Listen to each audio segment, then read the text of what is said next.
j'ai du soleil vert, des dentelles et des théières, des photos de bord de mer, dans mon jardin d'hiver. Je voudrais de la lumière, comme en Nouvelle-Angleterre. Je veux changer d'atmosphère, dans mon jardin d'hiver. Ma fleur sous la pluie de novembre, tes mains qui courent, je n'en peux plus de t'attendre. Les années passent, il est loin, là je tombe. Nul ne peut nous entendre. Je voudrais du Fred Astaire. President Trump is touting the rollback of a fair housing rule that aimed to get everyone on the same playing field.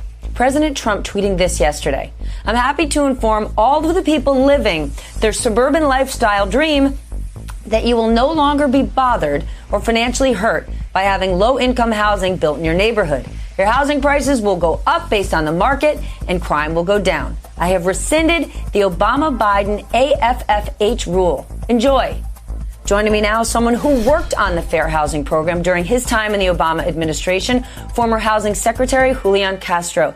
Secretary, the timing is extraordinary. More than 30 years ago, when Ronald Reagan signed a tougher fair housing bill, he mentioned John Lewis by name as someone who fought to eliminate housing discrimination. Now here we are 30 years later, and on the day we say goodbye to John Lewis, we're taking a step backwards on this. Oh, yeah, Stephanie, the irony couldn't be greater. The embarrassment for this administration, this White House, couldn't be greater. That all of the hard work that John Lewis and so many others in the civil rights movement did to advance equal opportunity in this country, including when it comes to housing opportunity. And this president is basically saying, no, we're going to take us backward as a country. And to put out that tweet that he put out yesterday in such stark terms to tell folks in the suburbs, look, you don't have to worry anymore about people who are lower income ruining your life in your neighborhood. That might as well be something from 50 years ago. This is the kind of bigotry that John Lewis and his colleagues were trying to fight. And it's exactly what the Fair Housing Act of 1968 was meant to combat, and affirmatively furthering fair housing, which was a rule that we implemented in 2015 in the Obama administration. It was meant to flesh out and give teeth to say, if you get federal taxpayer dollars from HUD, then you're going to have to be serious as a city, as a county, as a housing authority to make sure that no matter the color of somebody's skin or their background, that they can get equal housing opportunity in your jurisdiction. That's just fair. But this may not be an embarrassing surprise. You saw this coming 2 years ago. You tweeted this exact thing, the danger that the president posed to fair housing in this country. Well, look, I mean, Donald Trump, he has enjoyed success in politics, unfortunately, because he stokes fear and racial resentment. And he always needs a boogeyman, whether it's immigrants or it's China or it's lower income, especially people of color. He didn't say that in the tweet, but that's what he means. I mean, he's made references to that in different ways. He's just trying to create this boogeyman a few months ahead of his election, hoping that he can juice out just a little bit more folks who agree with him to come out in the right states and win a narrow electoral college victory.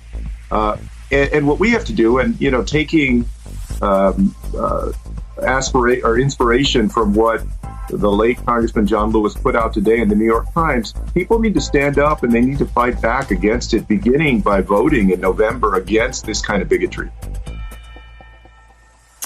But, Secretary, does it worry you that people don't read the details and that there are quite a bit of people who would read that tweet and they would never say it out loud, but who it does speak to, who would say, well, I don't want low-income housing built in my town, and they wouldn't say it, but it actually works with. Does that worry you? Of course it does. Look, I served on the San Antonio City Council as a councilman and then as mayor, watched many, many different zoning hearings on a weekly basis, and I saw a lot of folks who basically made the same argument that Donald Trump is making. But I fundamentally believe that we have made enough progress through the year 2020 so that more people see this for what it is, that it is bigotry, it is trying to stoke this grievance, especially among white Americans. I believe we're in a time where more people are going to reject that than accept it. But look, is it without basis? No, a lot of small town mayors, a lot of folks out there, politicians, have made their livelihood in politics by stoking exactly this kind of racial resentment. So I don't think for a minute that it's not dangerous or that it won't have some success sometimes. But I believe overall that people are bigger than this in 2020.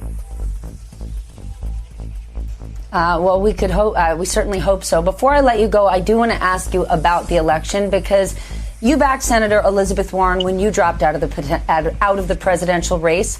Where do you think Senator Warren stands in the running for VP? Well, I think she's going to be very competitive. You know, the vice president has several great individuals to choose from. Senator Warren brings a lot. I think she would be a fantastic governing partner. The vice president has also taken up several of her initiatives and her outlook, I think, about needing significant change, structural change in this country. She would add a lot of energy to the ticket. So he's going to have, he would have a great choice in Senator Elizabeth Warren. He has great choices that have also been mentioned.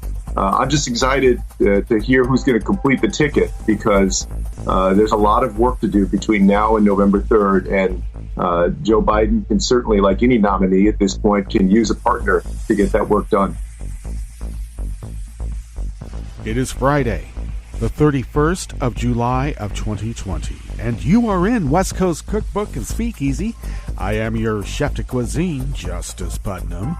Gunner the English Bulldog is our snoozing sous chef, and our daily special is Blue Moon Spirits Fridays. Oh, you cannot live by French 77s alone. No, you gotta have something better than cocktail peanuts too. My God, you need to have something a little bit more of a repast with the potency of those spirits. It is Friday, and for those of you who imbibe, well, you deserve it now, don't you? Because you gotta steel your nerves for what's ahead this weekend, because that's when everything always happens now, doesn't it? It used to be the weekends were, for days of rest. You would have a couple of days and then you would use them for rest. But now, now there's no rest. There's no rest for the weary, no rest for the wicked. And did you know that if you protest police brutality, you're a violent terrorist? Yes. And did you know that if you offer support just simply by saying, Black Lives Matter, you are a violent terrorist sympathizer, a Marxist even? Oh my, I don't know how I'm ever going to live with myself. Someone in here in Southern Oregon, I'm being called a Marxist. Oh, and what else? Oh, yeah, Gramsci socialism was even or Gramsci Marxism was even invoked. Oh, my God. I got to tell you, the last time that I heard Gramsci mentioned in some sort of serious way, I'm really outside of being a joke with Diego Rivera being involved, oh, my God, was by some smelly Trotskyites in the Bay Area. Well, specifically, I was waiting in line to see The Last Temptation of Christ, and there were a bunch of these Christo-fascists that were protesting it, and I just happened to be standing in line with some smelly Trotskyites, and they were discoursing on Gramsci and the bourgeoisie. And that was the last time I ever heard Gramsci invoked, when it wasn't a joke about Diego Rivera. So, for some reason, I think that the maggots, shall we call them, Because I think we're going to need a bigger basket for the deplorables. You know how I needed a bigger boat? I think we're going to need a bigger boat. Yeah. The great white deplorable is much bigger than this ship estate if we let it be. And it's really only a thought. I'm told that the data doesn't support Black Lives Matter's redresses of government. How many times have I heard that before? Like when John Lewis was about 20. I was just a mere kid then. You know, John Lewis, the Talisman, his Trayvon Martin, his Michael Brown, his Eric Garner, his George Floyd was Emmett Till. He was 15 when Emmett Till was murdered at 14. For me, it was the 4 black schoolgirls who were blown up at the 16th Street Baptist Church. I was like, I think, first grade. I was somewhat of a precocious kid. I was reading the paper by that time, so I knew what was going on. And I was going to Catholic school and a very rigorous education at that. So the murder of those 4 black schoolgirls, simply because they were black, simply because there was a movement afoot so that black people could vote in America? And you know what? They were called Marxist violent terrorists. So I'm hearing all this BS again, as if it never stopped. My God, the Birchers called Eisenhower a socialist commie because he wanted the interstate highway system. So Marxist. We all get to use a road to go from one beach to another beach on the other side of the continent. Oh my God, what Marxism? We can't live with that. Well, it seems like we did pretty well,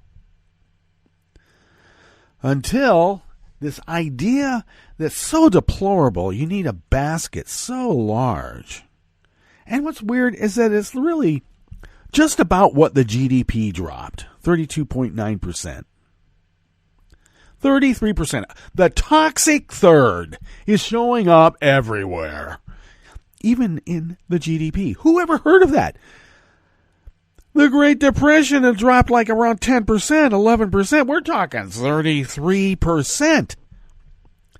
That's 33 RPMs on the LPs that some of us remember. Well, actually, everybody's listening to my show does, because we're of a certain age now, aren't we? Mention an LP to somebody under 50, they have no idea what you're talking about. What? So the toxic third that has always existed in our political structure is now showing up in our GDP. No one thought that the toxic third would hit the GDP. You know, I've mentioned before that Russia's GDP is equivalent to that of Italy's. At 32.9%, that takes a big chunk out. Gets us closer to Italy, too. I wonder if this is just a coincidence. You have to wonder. You know, I still haven't heard, I reported earlier that after Trump had his phone call with Vlad, and then suddenly Russian jets were scrambled to intercept a U.S. spy plane over the Black Sea. Because they were probably listening in on the call. Yeah, I haven't heard any follow-up on that. I look for these little, tidbits in the news. Sort of like the Robert Redford character in 3 Days of the Condor. Yeah, I'm ready. If you read enough, you might be able to survive in the wild. And it can be pretty damn wild when you got paramilitaries trying to rendition you in a Enterprise rental minivan. Talk about suburban moms and racism. Jeez. Yeah, I'm connecting all these discordant, weird memes that this guy's put out, and his maggot supporters are now echoing them. Give me a break. Not only was Gramsci invoked out here in Southern Oregon, but Marcuse. My God. All of a sudden, they become William F. Buckley Jr.'s, and they're not even close to William F. Buckley Jr. Maybe on the racism aspect. You know, the pretentious, like tut-tut racism. I used to watch Firing Line all the time. I'm ready. Michael Tomsky used to go on. I used to like Michael Tomsky when he would go on and take on Bill. Okay, well, it seems like nothing's ever changed. Are we going to be diving under our desks for nuke drills soon? Because I'm thinking that's next. And the COVID denial continues. While Herman Cain died from what? The Chinese virus. It's COVID-19. You know, what everybody's calling a hoax. And the right wing, the maggots, are out there saying, oh, all those liberals are laughing. They're making jokes about Herman Cain. No. There's no satisfaction in his death. I mean, saying I told you so, do you think that makes us feel good? No one wants... I got to say, maybe on their side, they're so heartless and so soulless that they would probably be gleeful in the brutal pain that someone might suffer in their last moments. Look at that guy suffer. I think by and large on our side, the idea of someone suffering, even our worst enemy suffering some brutal, painful... No, we don't wish that on anyone. You don't want to die from this thing. It's not nice. Really. I mean, I think maybe what we need to do is we need to have some of those public service ads, like for the anti-tobacco ads, where they take some decimated poor soul, looks like really a skeleton, and they can't talk, but they got some sort of buzz voice box that allows them to talk, and they're breathing through a trach in their throat. They got to close that off to be able to make some sort of noise in this electronic voice box. Maybe we need to have some really brutal images of what it is to die from this thing. It's all a hoax. The numbers are being manipulated. Deaths are considerably higher. Oh, well, they're just lumping all respiratory illnesses into COVID. Well, you know what? The underlying illness is magnified by the virus. Excuse me. We used to hear this BS when HIV was coming out. Oh, he didn't die of, he died of pneumonia. This AIDS virus doesn't exist. And if it does, it's a gay killer, and that was a good thing. Until it wasn't just killing gays anymore, and then people go, oh, well, it's the gay's fault anyway. It was the gay disease. Sort of like how this is the Chinese virus. And the Spanish flu didn't start in Spain. That's why we call it the 1918 pandemic. Okay? It was discovered in Spain, but it didn't start there. It had been going on for a while, and people were either dimwits or they didn't have the science to understand what the hell was going on. And now we do.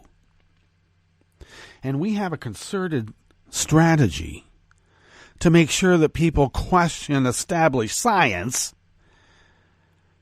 Is it really to deliver this property vacant to a hostile foreign power? Is it really? Or is it some, I don't know. Maybe it's that, plus watching people suffer, and they are so gleeful about it. We are not making jokes about Herman Cain dying. And John Lewis is a great American hero, not a Marxist, please. What's on the rest of the menu here in the Bistro Cafe of West Coast Cookbook and Speakeasy?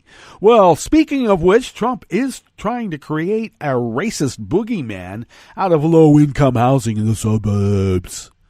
When I had my, suburban lifestyle dream, I never dreamed of all these Nazis. On the rest of the menu, after spending years trying to defund them, Trump trashed postal workers for being part of the liberal Marxist conspiracy to steal the election from him. Yeah, the postal workers, they're a bunch of lazy... Blah, blah, blah, blah. This guy's never worked a day in his life anyway. California Governor Gavin Newsom appealed directly to Warren Buffett to support demolishing 4 salmon-killing hydroelectric dams on the Klamath River along the Oregon-California border. And the slaying at a U.S. judge's home has raised concern about the proliferation of misogynistic cyber threats. After the break, we move to the chef's table, where Trump's military shuffle in Europe will take time and be way costly. And when I say way, I mean way. But what Vlad wants, Vlad gets. And seasonal flu reports hit record lows amid global social distancing rules. All that and more on West Coast Cookbook and Speakeasy. Bon appetit.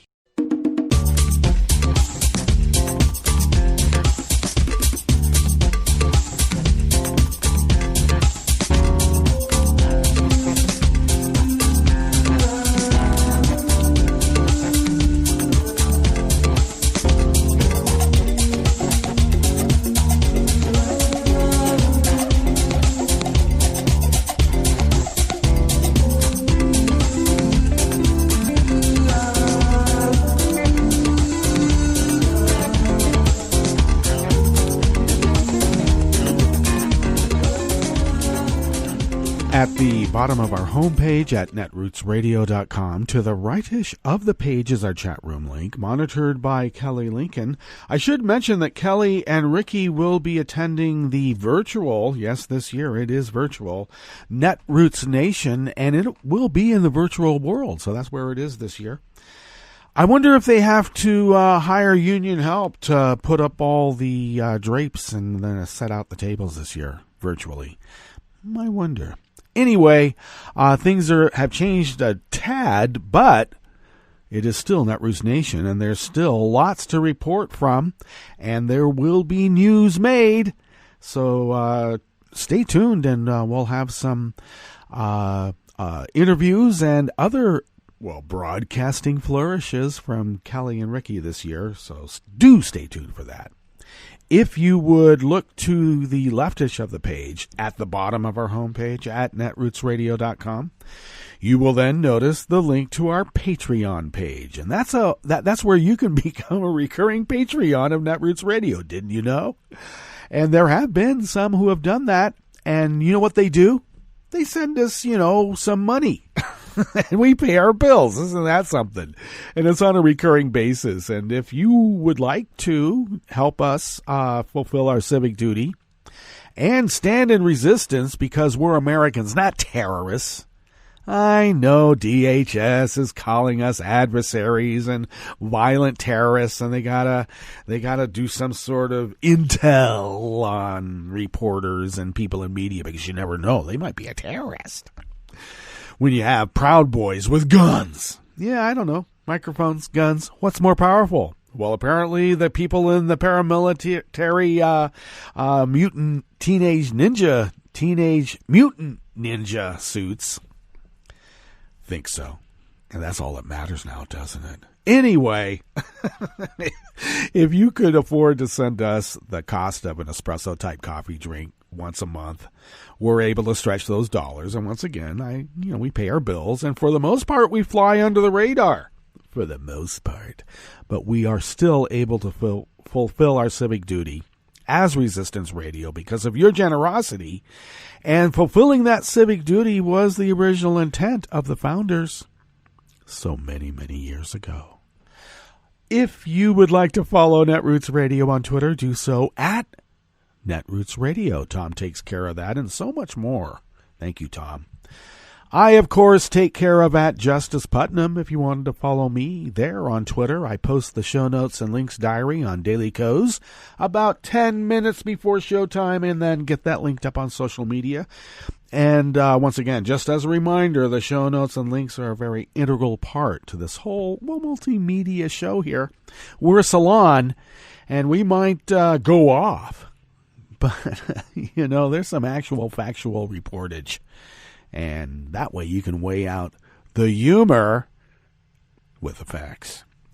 If you would like to follow Netroots, if you would like to follow the show on Twitter, do so at Cookbook West. And pick up podcasts by way of Spreaker, Stitcher, TuneIn, iHeart, YouTube, iTunes, etc., etc., etc., etc. Okay. Let's dive into this first offering. There's so much more that we could just, rant about. But let's get into the curated part of the show. That way we can center ourselves. And this first offering comes out of the American Independent by Josh Israel. Now, the destruction of the Postal Service did not begin with Donald Trump. But he sure wants to make sure he ends it. He wants to make sure they're just nothing. And what better time than to save his election in the process? Trump tweeted a series of attacks on the U.S. Postal Service on Wednesday night and Thursday morning, suggesting it is not up to the task of handling mail-in ballots. By spotlighting issues of speed and reliability, he not only attacked the efficacy of voting by mail, but also the nation's postal delivery system overall. The one that's mentioned in the Constitution of the United States. Well, of course, the Constitution is just a goddamn piece of paper. Actually, it's parchment, but, why quibble? And it's so fragile, who needs to follow it? It comes after he has undermined the Postal Service and its workers throughout his administration. I beat the hell out of her. Now she's damaged goods. You don't want her leading. Look at her. She's damaged. Thank you. Trump tweeted a video from a local television station in Georgia showing an experiment in which a reporter mailed hundreds of ballot-shaped envelopes to a post office box to see how long it took them to arrive. Most, but not all, had arrived within several days. The station noted that the small percentage that did not immediately arrive could represent a huge chunk of the vote in a close election. Really? Back in the day, they used to deliver the ballots by mule. You know how long it takes a mule to take a ballot from one point to another? Lot slower than trucks. But people still counted them, and it took some time. Please. Donald Trump knows nothing about democracy. He hates democracy. He hates America, and most of all, he hates Americans. Trump then cited this testing as an example of why voting by mail in the 2020 elections would not work. Mail-in voting is already proving to be a catastrophic disaster, he claimed. Except for one thing. There's a score of states. I know that my state of Oregon has been voting by mail for over 20 years, almost 25 years now. I think the Postal Service is up to the task. I think that what we've been doing has been quite normal. But everything seems abnormal because that's what happens when someone is installed in the Oval Office by a hostile foreign power intent on messing up our elections once again.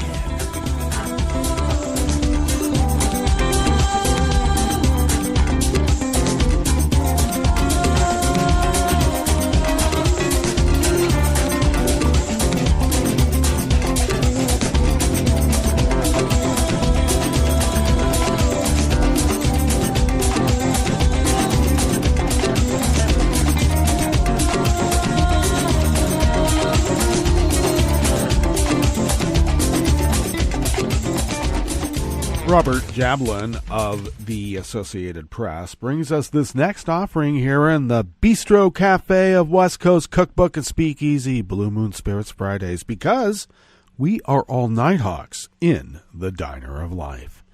Governor Gavin Newsom has appealed directly to investor Warren Buffett to support demolishing 4 hydroelectric dams on a river along the Oregon-California border to save salmon populations that have dwindled to almost nothing.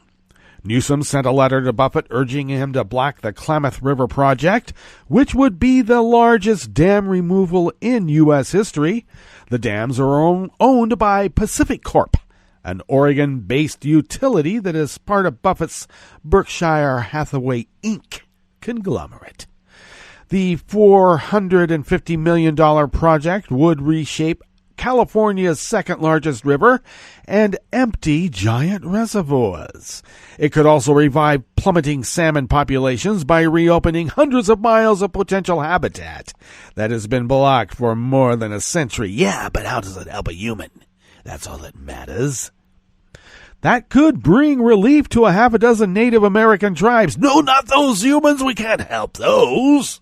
That rely on salmon fishing and are spread across hundreds of miles in southern Oregon and northern California. The river is sick, and the Klamath Basin tribes are suffering, Newsom wrote, calling the removal project a shining example of what we can accomplish when we act according to our values. Well, actually, people were acting according to their values, and their values were quite evil for so long. Efforts to remove the dams and restore the basin have been in the works for a dozen years. Newsom supports a 2016 agreement in which Pacific Corp would transfer its federal hydroelectric licenses for the dams to a nonprofit coalition, the Klamath River Renewal Corp, that was formed to oversee the demolition. Pacific Corp ratepayers in Oregon and California are contributing $200 million for the project, but the plan allows the utility to avoid liability for additional costs. Is that how it always works? Another $250 million would come from a 2014 voter-approved California water bond. But 2 weeks ago, yes, in just 2 weeks ago, the Federal Energy Regulatory Commission, a Trump administration lackey, made a decision that could threaten the deal. Well, of course, the agency approved the license transfer on condition that Pacific Corp remain a co-licensee with the Klamath River Renewal Corp because they don't believe the nonprofit can handle the job. Seems like a weird virus going around. People who are actually experts in doing the job, like the Postal Service delivering the mail like they've done since Ben Franklin, to the removal of dams, and a corporation, a nonprofit corporation set up with dam removal experts. But no, we have to have the private utility company calling the shots, because if it doesn't help a human, or should I say, if it doesn't help the right kind of human, then the work will just not get done.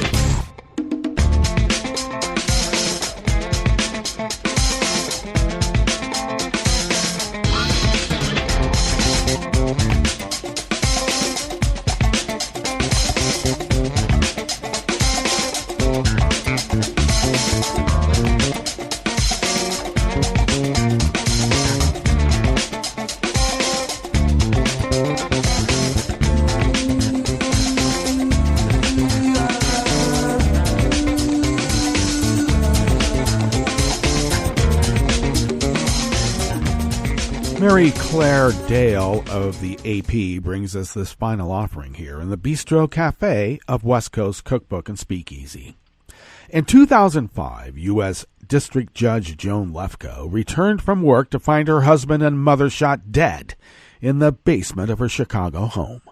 Investigators initially focused on a white supremacist who had put out a hit on Lefkoe, but the killer turned out to be someone else entirely, a homeless electrician who had lost a medical malpractice suit in her courtroom. He killed himself when police pulled him over a week later and found a list of enemy judges, including Lefkoe, in his van. Lefkoe was forced to relive her family tragedy this month when a struggling lawyer armed with a gun and a grudge opened fire at the home of another female judge, U.S. District Judge Esther Salas, in suburban New Jersey, killing her 20-year-old son and critically wounding her husband. It seems it's always men with these obsessions. They act on them in violent ways, and it ends up in these tragedies, Lefkoe, age 76, told the AP. Both attacks, like others against judges, were carried out by men with a weapon and a vendetta. And in both, the assailants were not on law enforcement's radar. But the latest case adds a dangerous new twist that authorities nationwide have struggled to thwart until it's too late: the vast misogyny that proliferates online. Investigators have concluded that a Manhattan lawyer who seethed about women in obsessive online posts targeted Salas on July 19th and killed a rival lawyer in the men's rights movement in California a week earlier, before killing himself in rural New York. Roy Den Hollander had a document with information about a dozen female judges from across the country, including Salas. With him when he was found dead. Two people with knowledge of the investigation told the AP, and of course they spoke on condition of anonymity because they were not authorized to speak publicly about the case. That stated, Den Hollander's anti-feminist screeds go back at least 20 years, and in fact, indeed, he'd been on Fox multiple times. They liked him. Now, that started 20 years ago when his anti-feminist screeds from 20 years ago, when his divorce from a Russian woman he met during a work stint in that country led to years of court filing against her, her lawyer, her workplace, and others. It was rage against women, and it was palpable, said lawyer Nicholas J. Monday, who represented Den Hollander's ex-wife. If they were successful or had any power over him, he just hated them. A deep hatred. He would seethe.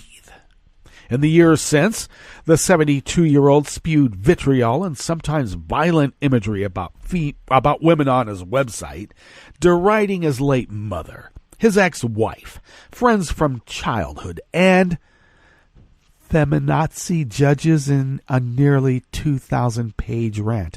Feminazi. Wow, let's not rush to conclusions now about what that means.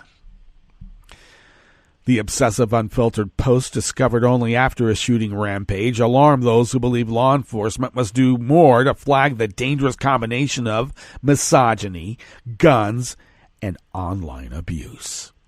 I've been very rattled, said New York lawyer Kerry Goldberg, who represented some of Weinstein's, that's me, Harvey, assault victims, and has been the subject of frequent online harassment. There was so much public indication by this man of his hatred towards women, his love of guns, and his particularized angst against Judge Salas. Now, I hear, when we bring up these facts, that we're impinging and infringing upon someone's free speech. But you can't yell fire in a crowded theater, and you can't say get down on your knees while I handcuff you, your hands behind your back, and put a gun to your head. I don't consider that free speech. And apparently the law does not either. But we do have red flag laws, and they need to be used. And I know the right wing out there, the men's rights movement, will say it's infringing upon their civil rights. No, they don't have civil rights when you make terroristic threats. Oh, did I mention that the fella bringing up Marcuse and Gramsci and calling Americans like the department head of history at Lewis and Clark, who was shot in the head by paramilitary SA Gestapo, called her, a 52-year-old woman, grandma, department head of history at Lewis and Clark, major university, called her a violent terrorist. Oh, why? Well, because one of the posts that he has up on his Facebook page is a sharing of a men's rights screed. Tells us everything we need to know. All right, we better get to our break, and when we get back from that break, we will go through weather from around the world, and we will finish up with the stories that we have curated for you today. You are listening to West Coast Cookbook and Speakeasy, and we will be right back. You are listening to netrootsradio.com. Please hang up and try again.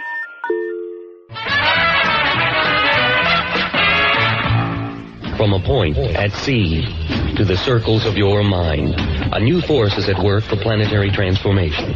New radio for a new Earth.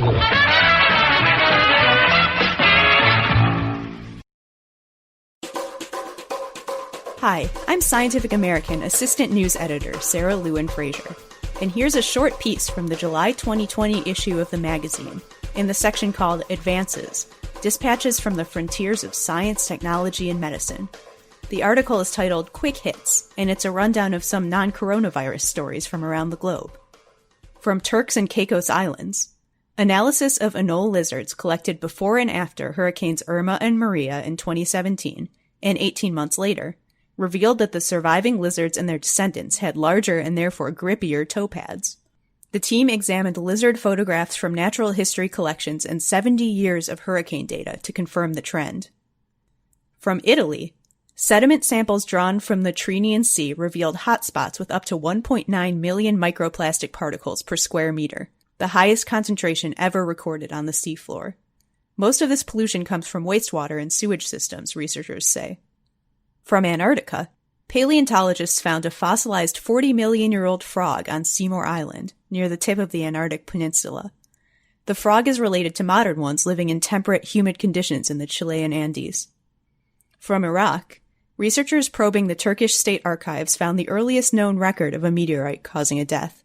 The object struck a hilltop in neighboring Iraq in 1888, killing one man and paralyzing another. From Japan, results gathered from the Kamioka Observatory, which includes an underground detector tank filled with 55,000 tons of water, suggest an intriguing discrepancy in how neutrinos and antineutrinos oscillate, potentially violating symmetry between matter and antimatter. From Kenya, scientists identified a malaria-blocking microbe in mosquitoes on the shores of Lake Victoria. Every mosquito cataloged with this apparently benign fungus was free of the disease-carrying parasite, and experiments show the fungus prevented its transmission. That was Quick Hits. I'm Sarah Lewin Fraser. Hi, I'm Tom Hartman, and since you're listening to netrootsradio.com, show your progressive side and go to the donate button on the bottom of the homepage. It's progressives like you who power Netroots Radio and keep the progressive message beaming everywhere 24 hours a day. Just go to our donate button at the bottom of netrootsradio.com. Thank you for keeping progressive radio at full power.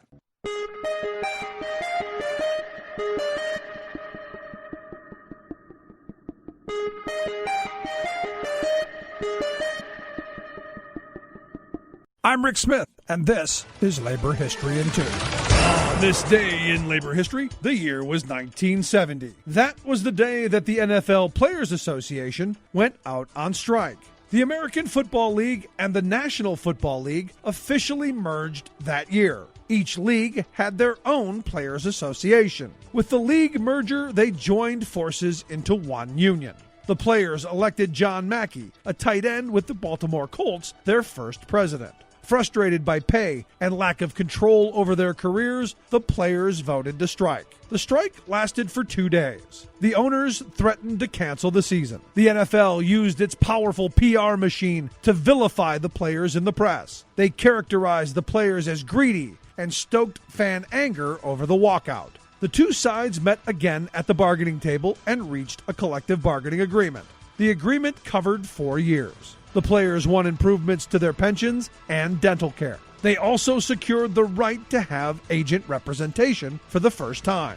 But many of the disagreements over pay and control remained unsettled. In 1974, the players were back out on the picket line for 5 weeks during the summer. 8 years later, a 57-day strike disrupted the season. 7 weeks of games were canceled. Then again, 5 years later, the union went on strike during the season. This time, some of the players crossed the picket lines, including stars like Joe Montana and Lawrence Taylor. This broke the strike without settling on a contract. Today, the NFL Players Association continues to push for improved player safety and revenue sharing. The impact of concussions on players' long-term health remains an important issue for the union. Labor History in 2 brought to you by the Illinois Labor History Society and The Rick Smith Show. For more information, go to laborhistoryin2.com, like us on Facebook, and follow us on the Twitters at Labor History in 2. I read the news today, oh boy. It's time for Nicole Sandler's What's News from NicoleSandler.com and the Progressive Voices Network.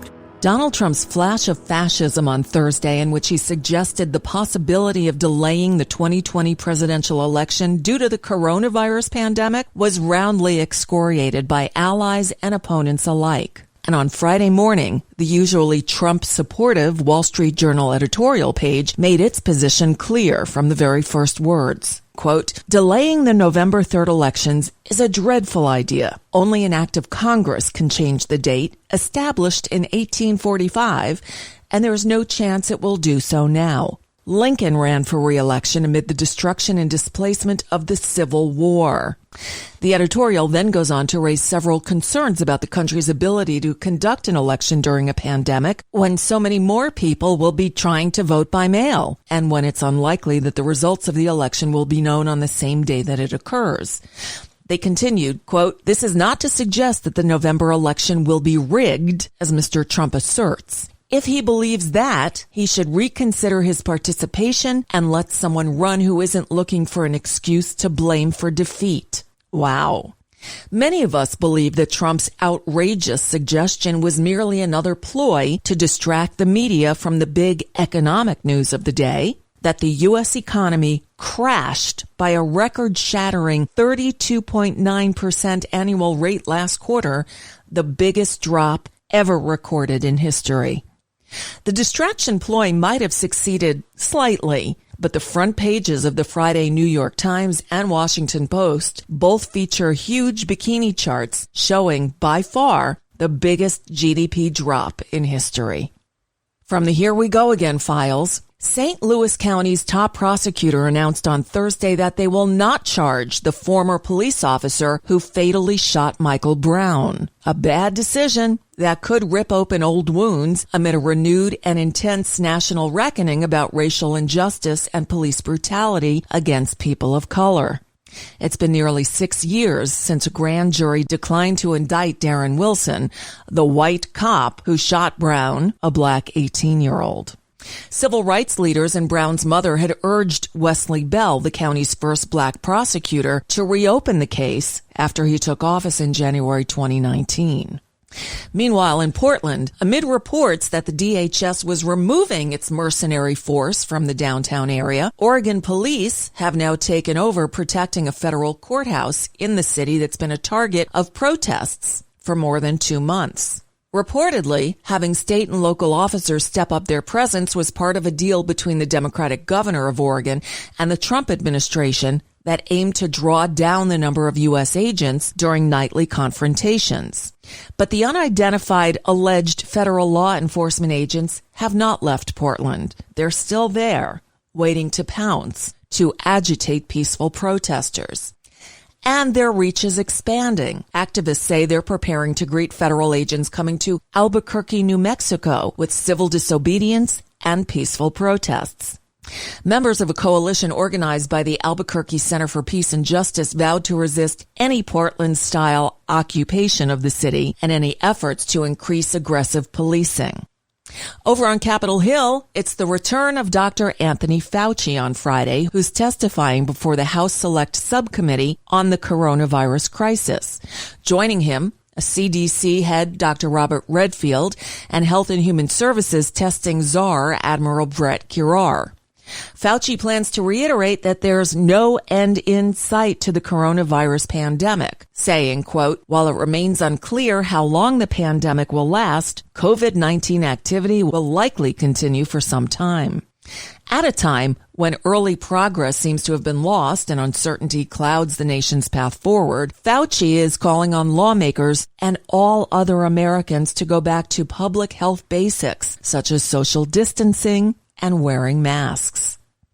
In other news, here's a biggie. The U.S. Court of Appeals for the D.C. Circuit agreed on Thursday to reconsider the decision to dismiss the criminal case against Trump's former national security advisor, Michael Flynn. Flynn, the retired Army Lieutenant General, pleaded guilty in 2017 to lying to FBI agents about his contacts with Russia's ambassador shortly before Trump's inauguration. He later tried to undo the plea deal, and Attorney General William Barr decided to just drop the prosecution. But the trial judge, Emmett Sullivan, ordered a review by a retired federal judge who argued that Barr's intervention was improper and Flynn should be sentenced. A split 3-judge appeals panel ruled in June that Sullivan should dismiss the case, but still he persisted.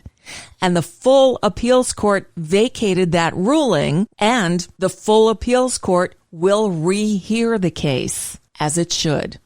And Michael Cohen, Trump's former personal lawyer and fixer, has reached a deal allowing him to write his tell-all book about his time as Trump's lawyer. The agreement also permits Cohen to speak to the media while serving his 3-year prison term under home confinement. The deal comes a week after a federal judge ruled that the government improperly sent Cohen back to prison after his release on medical furlough to retaliate against him for his plan to publish the book, which Cohen has said includes, quote, graphic and unflattering accounts of Trump's behavior. Cohen last year pleaded guilty to charges that include lying to Congress and making secret payments to women who claim to have had affairs with Trump, which, of course, Trump denies. And finally, another stunning op-ed in the New York Times. This one written by the co-founder of the Conservative Federalist Society, who proclaimed that Donald Trump's tweet suggesting a delay in November's presidential election is grounds for impeachment. The co-founder we're talking about is Stephen Calabrese.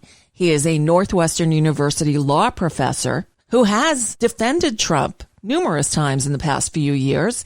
He wrote, quote, I am frankly appalled by the president's recent tweet seeking to postpone the November election. Until recently, I had taken as political hyperbole the Democrats' assertion that President Trump is a fascist. But this latest tweet is fascistic and is itself grounds for the president's immediate impeachment again by the House of Representatives and his removal from office by the Senate. End quote. This is obviously a significant break from the co-founder of one of the most influential groups in Republican politics. Sounds like another crack in Trump's wall to me. And that's just a bit of what's news for now. I'm Nicole Sandler. If you appreciate these reports and the Nicole Sandler Show, I hope you'll consider making a contribution. My work is 100% listener supported, and I can't do it without your help. Find out more at NicoleSandler.com, and please click on that donate button.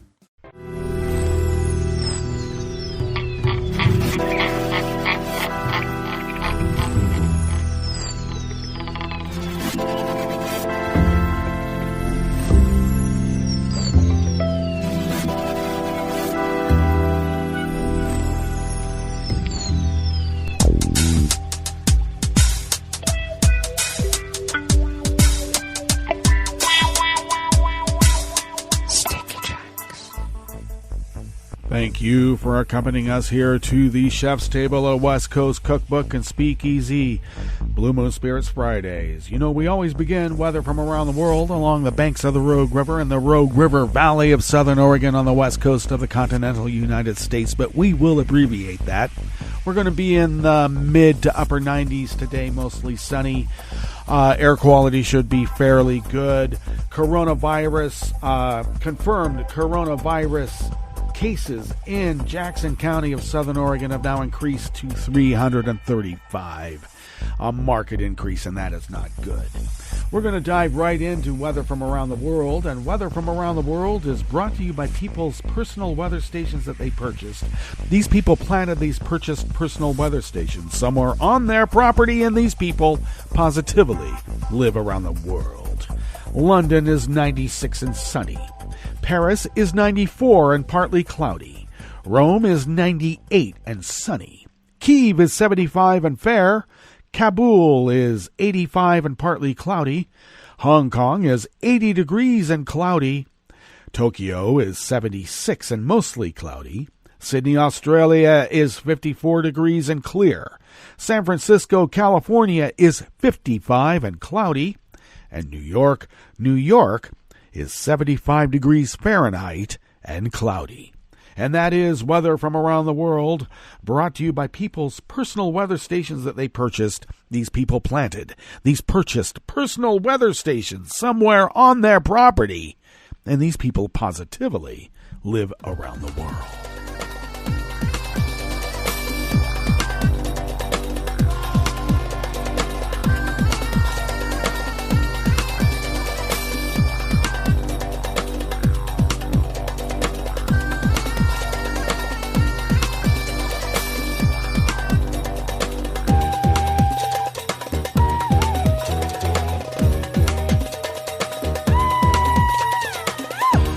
Robin Emmett and Sabine Siebold of Reuters bring us this first amuse-bouche here at the chef's table at West Coast Cookbook and Speakeasy.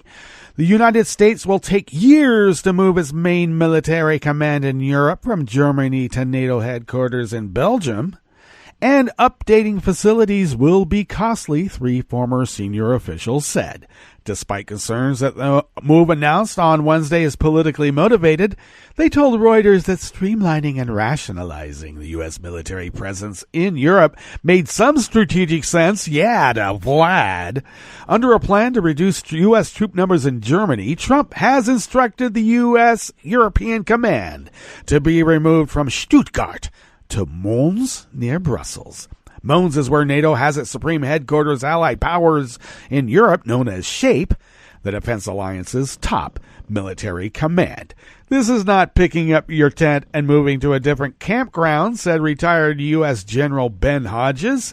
The site needs to be rebuilt, he said.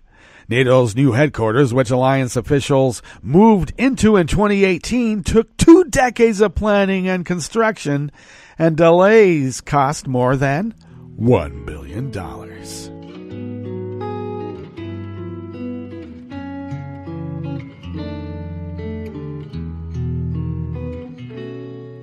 Je te donne c'est mon amour pour la vie entière. La promesse de me trouver à tes genoux. Aussitôt que tu m'appelles, rester toujours fidèle. C'est tout, c'est tout. Je te donne tous mes printemps, mes étés de mer, mes automnes quand les feuilles tombent partout. Si ce n'est pas une bonne affaire, je te donne tous mes hivers. Kate Cato of Reuters brings us this final amuse-bouche here at the chef's table at West Coast Cookbook and Speakeasy. Blue Moon Spirits Fridays. Global social distancing rules targeting coronavirus have pushed influenza infection rates to a record low, early figures show, signaling that the measures are having an unprecedented impact on other communicable diseases. In China, where the earliest wide-scale lockdown measures began, new reports of diseases including mumps, measles, and some sexually transmitted diseases have declined significantly, though Influenza cases have seen the sharpest drop-off.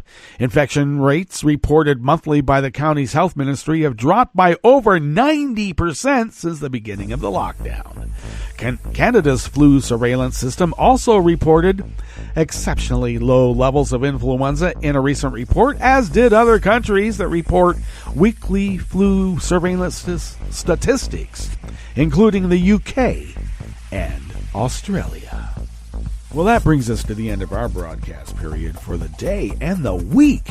But you do know we will meet up on Monday for River City Hash Mondays. So do stay tuned to Netroots Radio all day and all night and all weekend for all the breaking news as it breaks. And we'll meet up here on Monday, right here in West Coast Cookbook and Speakeasy. Bon appetit.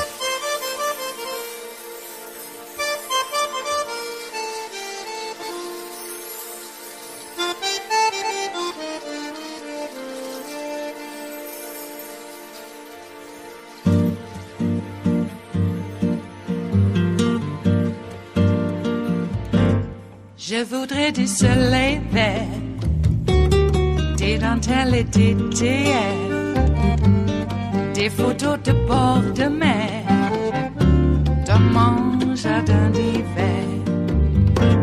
Je voudrais de la lumière, comme en Nouvelle-Angleterre.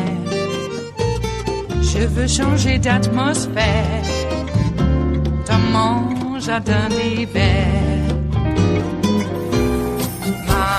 Robe à fleurs, sous la pluie de novembre, tes mains qui courent, je n'en peux plus de t'attendre. Les années passent, il est loin, là je tombe. Nul ne peut nous entendre. Je voudrais du Fred Astaire, revoir un latte Goël. Je voudrais toujours te plaire dans mon jardin d'hiver. Je veux déjeuner par terre, comme au long de golfe clair, t'embrasser les yeux ouverts dans mon jardin d'hiver.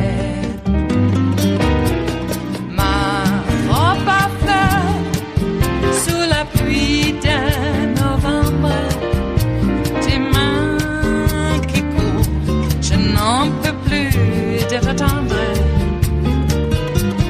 Les années passent, il est loin, là je tombe. Nul ne peut nous entendre. Ba-da-da-dum-di-da-dum. Ba-da-da-dum-di-da-dum. Ba-da-da-dum-di-da-dum. Dans mon jardin d'hiver. Ba-da-da-dum-di-da-dum. Ba-da-da-dum-di-da-dum. Ba-da-da-dum-di-da-dum. Dans mon jardin d'hiver. Dans mon jardin d'hiver. Dans mon jardin d'hiver.